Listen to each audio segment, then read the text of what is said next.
किसी चमत्कार के इंतजार में सालों से दिन गुजार रहे रतिपाल और घर वालों को 22 साल बाद साधु वेश में अपना खोया बेटा पिंकू मिला तो सबकी आंखें छलक उठी थीं।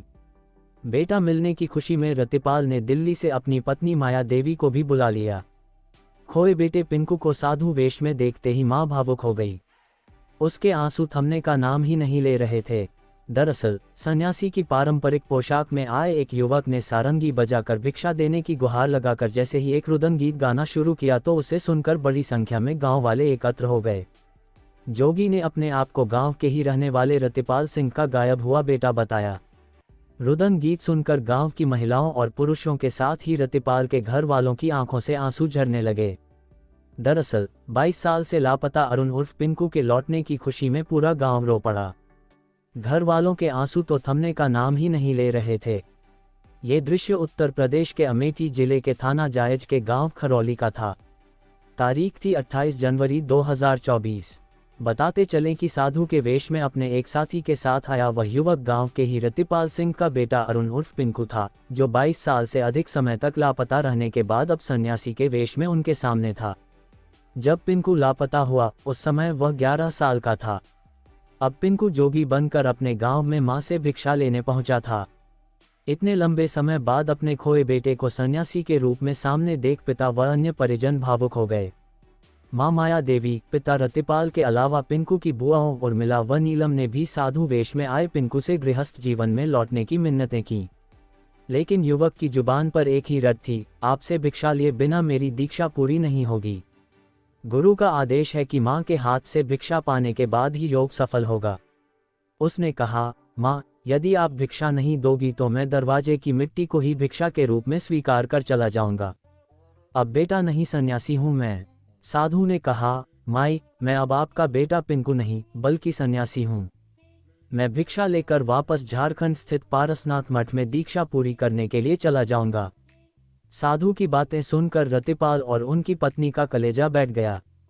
उन्होंने उसे मनाने के साथ ही कहीं भी जाने से मना किया। साधु खरौली गांव में 22 जनवरी 2024 से ही आने जाने लगा था। वह साथी के साथ आधे गांव में चक्कर लगाकर सारंगी व ढपली पर भजन गाता था। इसके बाद शाम होते ही वापस चला जाता। रतिपाल मूल रूप से गांव खरौली के रहने वाले हैं। गांव में उनका छोटा भाई जसकरण सिंह, भतीजे व अन्य लोग रहते हैं। गांव में उनकी खेती की जमीन भी है। 11वीं पास करने के बाद उनकी शादी हो गई थी। साल 1986 में वह दिल्ली आ गए। यहाँ उनके एक बेटा हुआ जिसका नाम उन्होंने अरुण रखा। घर में सभी प्यार से उसे पिंकू के नाम से पुकारते थे। जब पिंकू 5-6 साल का था उसकी मां भानुमती बीमार हो गई। 3 साल तक उनका दिल्ली में इलाज चलता रहा लेकिन उनकी मृत्यु हो गई। रतिपाल ने बच्चे की परवरिश व अपनी आगे की जिंदगी के लिए वर्ष 1998 में माया देवी से दूसरी शादी कर ली। सब कुछ ठीक चल रहा था। डांटने से गुस्से में घर से चला गया था पिंकू। कंचे खेलने पर मां की डांट से गुस्से में आकर साल 2002 में 11 साल की उम्र में पिंकू अपने घर से कहीं चला गया। उस समय वह दिल्ली के शहादतपुर स्थित स्कूल में 5वीं कक्षा में पढ़ता था। घर वालों ने पिंकू को काफी तलाश किया लेकिन उसका कोई सुराग नहीं मिलने पर पिता रतिपाल ने दिल्ली के थाना खजूरी खास में उसकी गुमशुदगी दर्ज कराई। समय गुजरता गया लेकिन लापता बेटा नहीं मिला। रतिपाल हफ्ते 10 दिन में थाने जाकर पुलिस से अपने खोए बेटे के बारे में जानकारी लेते लेकिन उन्हें हर बार एक ही जवाब मिलता कि तलाशने पर भी आपका बच्चा नहीं मिल रहा है। रतिपाल ने अपने स्तर से भी बच्चे को तलाश किया लेकिन उसका कोई सुराग नहीं मिला। अपने इकलौते बेटे के इस तरह घर से चले जाने पर माता पिता ने कलेजे पर पत्थर रखकर सब्र कर लिया। 27 जनवरी 2024 को खरौली में रह रहे भतीजे दीपक ने दिल्ली रतिपाल के पास फोन किया, चाचा, साधु भेष में एक युवक 22 जनवरी से गांव में आया हुआ है जो अपने को आपका खोया हुआ बेटा अरुण उर्फ पिंकू बता रहा है। जब उससे पिंकू की कोई पहचान बताने को कहा तो उसने कहा कि पिता जब खुद देखकर बताएंगे तभी पहचान सभी गांव वालों को दिखाऊंगा। चाचा, आप गांव आकर देख लो। साधु कल आने की बात कहकर रायबरेली से लगभग 30 किलोमीटर दूर बचगांव स्टेशन जाने की बात कहकर चला गया है। बेटे से मिलने की चाहत और मन में ढेरों सवाल लिए रतिपाल अपनी बहन नीलम के साथ दिल्ली से गांव खरौली 28 जनवरी को ही पहुंच गए। दूसरे दिन वह साधु अपने एक साथी के साथ सुबह 11 बजे गांव आया। आधे गांव का चक्कर लगाता और सारंगी पर भजन गाते हुए साधु रतिपाल के घर पर पहुंचा। साधु ने देखते ही पापा व बुआओं को पहचान लिया। साधु ने उन्हें बताया कि वह वास्तव में उनका बेटा पिंकू है। वह सन्यासी हो गया है, भिक्षा मांगने आया हुआ है। रतिपाल ने उसके पेट पर बचपन की चोट के निशान को देखने के बाद अपने खोए बेटे अरुण उर्फ पिंकू के रूप में उसकी पहचान की। बेटे की खातिर रतिपाल सब कुछ न्यौछावर करने को हो गया तैयार। बचपन में खोए बेटे को 22 साल बाद दरवाजे पर देख पिता व परिजनों की उम्मीद लौट आई थी। आंखों से आंसुओं की धारा फूट पड़ी। स्नेह ऐसा जागा कि भींचकर उसे सीने से लगा लिया। बेटे को घर लाने के लिए पिता सब कुछ न्यौछावर करने को तैयार था। खोए बेटे के मिलने पर रतिपाल ने घर पर साधु व उसके साथी के साथ भोजन भी किया। अब साधु रतिपाल को पापा तथा रतिपाल उसे पिंकू कहकर पुकारने लगे थे। रतिपाल ने खोए बेटे के मिलने की खुशखबरी अपनी रिश्तेदारी में भी दे दी थी। इस पर कई रिश्तेदार गांव आ गए थे। एक सप्ताह तक वह जोगी अपने साथी के साथ रोजाना गांव आता और शाम होते ही वापस चला जाता। इस दौरान उसकी रतिपाल और परिजनों से बातें भी होती। भोजन भी पापा के साथ करता। अपने पापा मम्मी व अन्य घर वालों के प्यार को देखकर पिंकू का झुकाव भी उनकी ओर होने लगा। वहीं रतिपाल की बूढ़ी आंखों ने अपने खोए बेटे को 22 साल बाद देखा तो प्यार फफक पड़ा। खोए बेटे को किसी भी तरह वापस पाने के लिए परिवार तड़प उठा। सभी के प्रयास विफल होने पर रतिपाल ने जोगी से किसी भी तरह घर लौटने की गुजारिश की। इस पर उसने कहा, पापा आप मेरे गुरु महाराज से बात कर मुझे आश्रम से छुड़ा लो। पापा आश्रम से गुरुजी ने मुझे दीक्षा के दौरान लंगोटी, कमंडल व अंगवस्त्र दिए हैं। मठ की प्रक्रिया पूरी करनी होगी। मठ का सामान वापस करना होगा। तब रतिपाल ने कहा, बेटा तुम गुरुजी से बात कर प्रक्रिया के बारे में बताना। मैं तुम्हें घर लाने के लिए प्रक्रिया पूरी कर दूंगा। अनाज व नकदी देकर किया विदा। दिल पर पत्थर रखकर घर वालों व गांव वालों ने भिक्षा के रूप में उसे 13 क्विंटल अनाज और रतिपाल ने जोगी बने बेटे पिंकू को संपर्क में बने रहने के लिए एक नया मोबाइल फोन व नकदी देकर 1 फरवरी को विदा किया। रतिपाल की बाराबंकी में रहने वाली बहन निर्मला ने पिंकू द्वारा बताए खाते में 11,000 रुपये की रकम ट्रांसफर कर दी। पिंकू ने कहा कि वह यहां से सभी सामान लेकर अयोध्या जाएगा, जहां साधुओं को भंडारा कराएगा।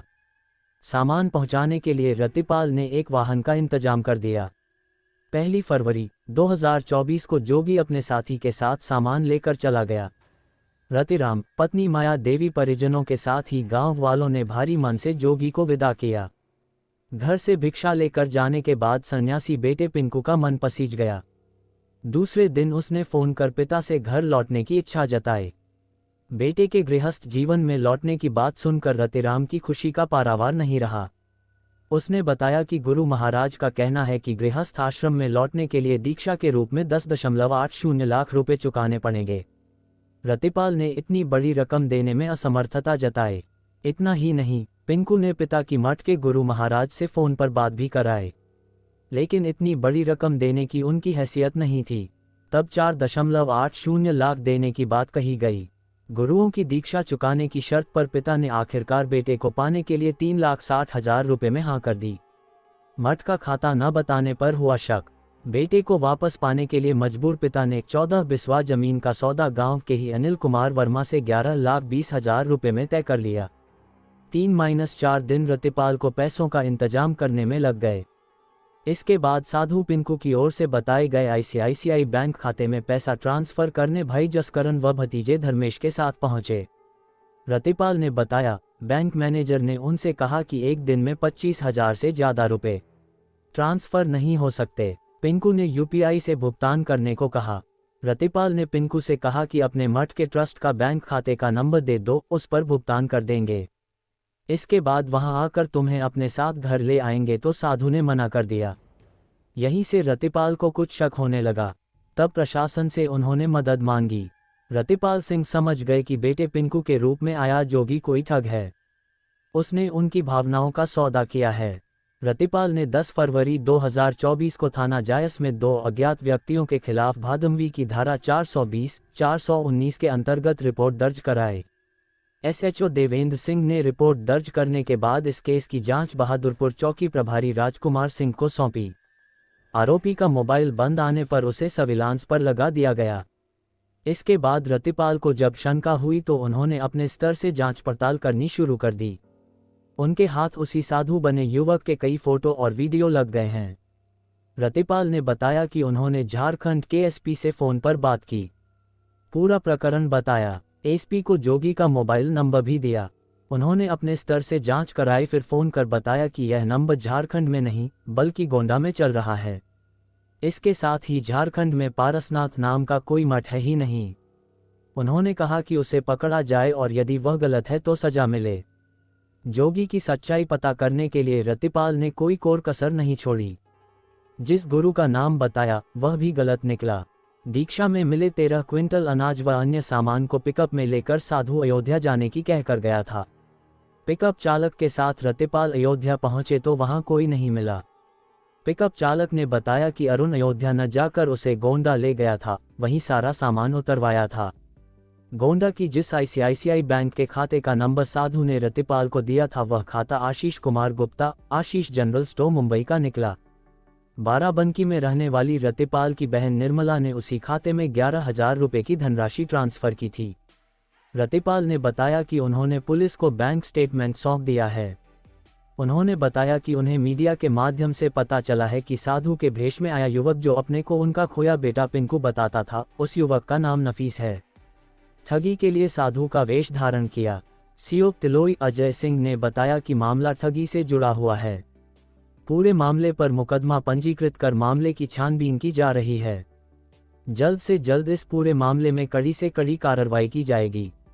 उन्होंने बताया कि 10 फरवरी को जायस थाना क्षेत्र के खरौली गांव निवासी रतिपाल सिंह ने रिपोर्ट दर्ज कराई थी। गोंडा के एसपी विनीत जायसवाल ने बताया, टिकरिया गांव में रहने वाले कई लोगों द्वारा जोगी बनकर जालसाजी करने की शिकायत मिली है। 2 आरोपियों द्वारा अमेठी जिले में भी साधु वेश बना किसी को झांसा देने का मामला प्रकाश में आया है। पुलिस को तलाश के निर्देश दिए गए हैं। रिपोर्ट दर्ज होने और उच्चाधिकारियों के निर्देश के बाद जायस थाने की पुलिस सक्रिय हो गई। रतिपाल ने बताया कि 16 फरवरी 2024 को एक प्राइवेट वाहन से जायस पुलिस के साथ गोंडा कोतवाली देहात की सालपुर पुलिस चौकी पहुंचे। वहां के चौकी इंचार्ज पवन कुमार सिंह से मिले। उन्होंने जांच में पूरा सहयोग करने की बात कही। इस चौकी से कुछ दूरी पर ही टिकरिया गांव है। उन्होंने कहा कि गोंडा की सालपुर चौकी पर उन्हें 5 घंटे तक बैठाया गया। कहा कि आप यहीं बैठो, पुलिस दबिश देने जा रही है। नफीस के घर पहुंची पुलिस टीम सबसे पहले नफीस के परिवार से मिली। उस समय घर पर बुजुर्ग महिलाएं ही थीं। उन्होंने बताया कि 25 वर्षीय नफीस करीब 1 महीने से घर से बाहर है। पुलिस को आया देखकर आरोपी गन्ने के खेत में भाग गया था। पुलिस ने उसे पकड़ने का प्रयास किया लेकिन वह हाथ नहीं आया। पुलिस ने बताया, पिंकू बनकर घर पहुंचा ठग टिकरिया निवासी सिजाम का बेटा नफीस है, जो ठगी के मामले में पहले भी जेल जा चुका है। जबकि उसका भाई राशिद 29 जुलाई 2021 को जोगी बनकर मिर्जापुर के गांव सहसपुरा परसोधा निवासी बुधिराम विश्वकर्मा के यहां उनका 14 साल पहले लापता हुआ बेटा रवि उर्फ अन्नू बनकर पहुंचा था।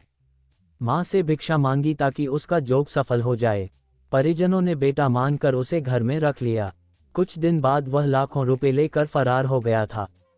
बाद में पकड़ा गया और जेल गया। पुलिस की दस्तक के चलते नफीस, उसके दोनों भाई दिलावर और राशिद समेत अधिकांश तथाकथित साधु अंडरग्राउंड हो गए।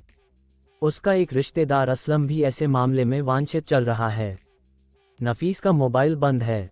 पड़ताल में सामने आया कि नफीस के ससुर का भाई असलम उर्फ लंबू घोड़ा भी वाराणसी में जेल जा चुका है। तब पुलिस ने शिकायत के आधार पर एक परिवार को इसी तरह जोगी का झांसा देकर ठगने के बाद उसे दबोच लिया था।